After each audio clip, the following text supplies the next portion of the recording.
Acha kwa gari niwaonyeshe hiyo nyingine.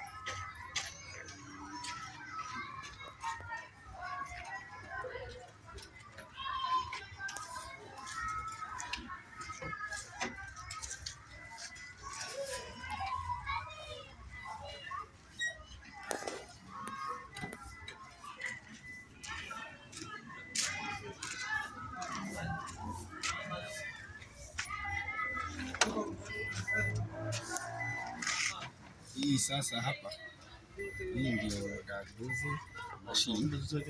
Hii ndio diagnosing machine. Hebu sogea waione. Hii ndio diagnosing machine ambayo alitubaia mheshimiwa. Amefanya mambo, sio kujisifu tu ama kumsifu, ni mambo inaonekana. Sasa watu kama sisi akisema amefanya empowerment, sisi tunasema ni kweli. Kwa maana kama hii gari mnaona hapa, hii imetoka Syokimau na imekuja hapa sababu ya hii mashine.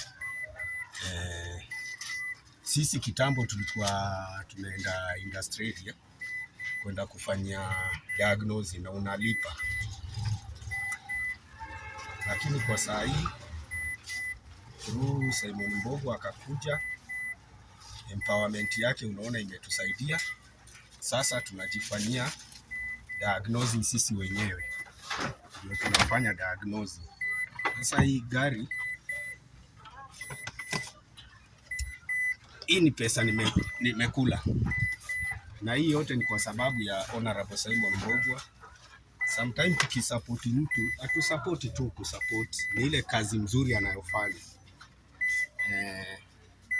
Wakati mtu anakupatia ndoano ukajitegee samaki we mwenyewe, huyo ni kiongozi ambaye anataka usaidike. Sasa kuna kitu nilikuwa nataka kuzungumza haswa kwa vijana wetu wa Pumwani. Nilikuwa nataka kuwaeleza, tafadhalini, kuna kitu moja nimesikia, lugha moja tunaongea, tunaelewana, kwa sisi sote tunataka kiongozi bora. Nadhani Honorable Simon Mbogo ametuonyesha ni kiongozi ambaye anaweza fanya kazi, na tumeona miradi mingi. Kama leo hivi tunazungumza, kuna mazishi iko kule Kisumu ya ndugu yetu mmoja alituacha. Honorable Simon Mbogo, nadhani mliona contribution yake ile alitoa kwa familia 500,000.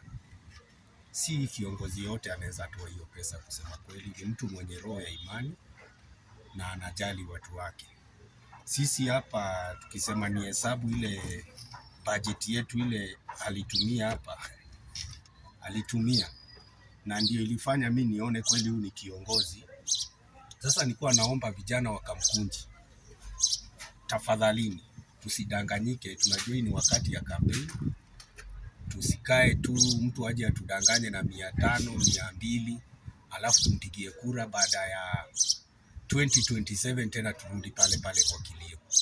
Nilikuwa naomba raundi hii tuchagueni kiongozi. Na mimi mimi nawaomba, nilikuwa naona Simon Mbogo ametosha. Tunaweza mjaribu, tunaweza mpatie mwaka 5. Tuone ni yapi atatufanyia. Kwa ajili ametuonyesha ni anatoa pesa yake ya mfuko. Hapa hakuna pesa ya serikali ati anategemea ama mahali ni pesa yake. Na ametumia na tumeona. Sasa nilikuwa naomba kama tunaweza mpatia nafasi hii, anataka mwaka 5, tuone atatufanyia nini. Tuache propaganda, sijui kiongozi akitumia akiingia kwa serikali anaenda kurudisha. Hizo ni mapropaganda na hizo ni siasa za kitambo. Tumjaribuni, tumpatieni, tuone ni yapi atatufanyia. Na mimi nina hakika hatutajutia. Asanteni sana.